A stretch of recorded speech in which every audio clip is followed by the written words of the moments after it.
Meet Ted Arnold. Who's that? He writes and draws the Fly Guy books.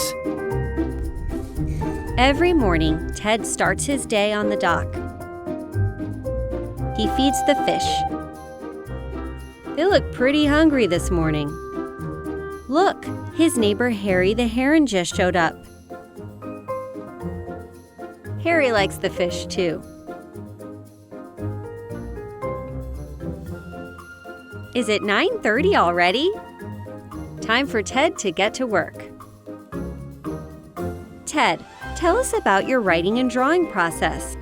The very first thing I do when I'm starting an idea is I get out my notebook and I write stuff down. I will write on anything that's handy, like a napkin or a paper towel, any scrap of paper. What's important about ideas is that you write them down so you don't forget. It's very easy to forget a good idea.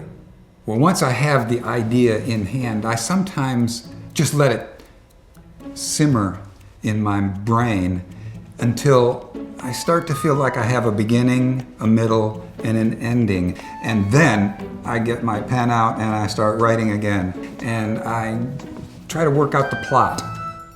I don't always get it right the first time. I have to struggle with things all the time.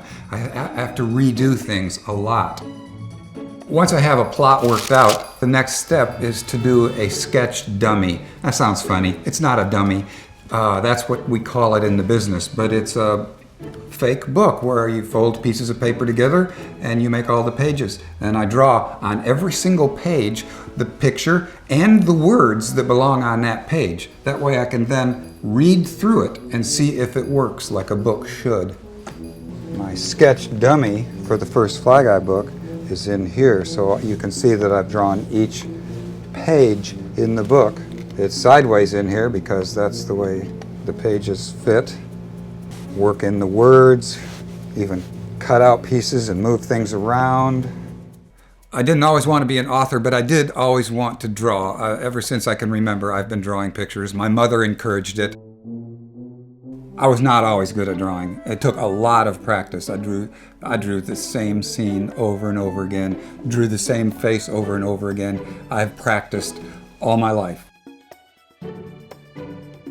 I have done a lot of Fly Guy books by now. I started by illustrating with watercolor and colored pencils, and here is the actual painting for this scene of Buzz.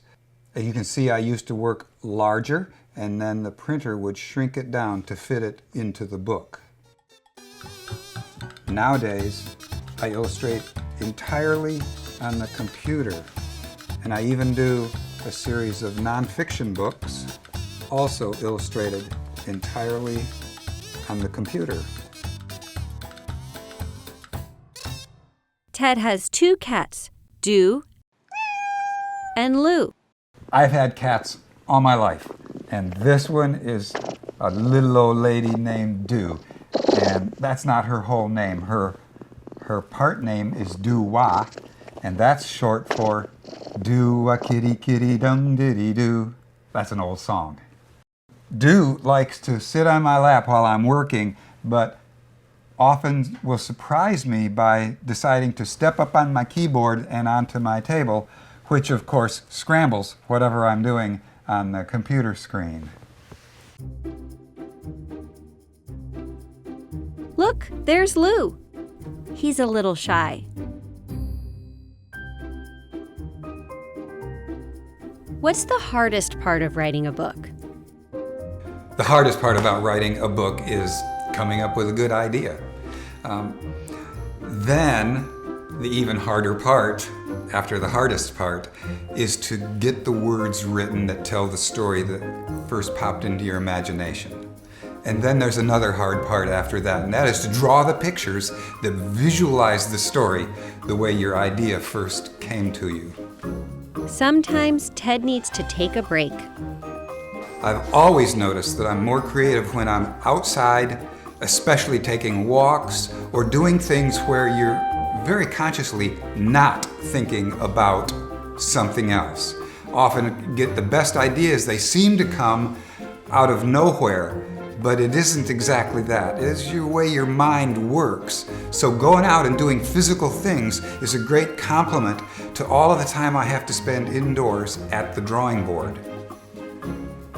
Ted's hard work pays off when he finally finishes his book.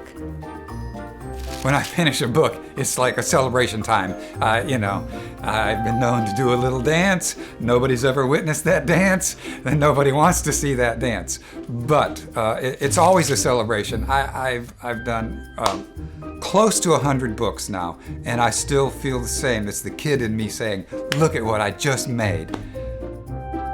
Ted, do you have any advice for kids?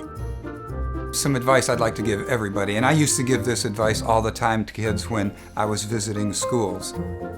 If you like to draw, keep drawing. You'll get better at it. Keep writing. You'll get better at it. Keep reading. You'll get better at everything. Thanks, Ted. Funzy.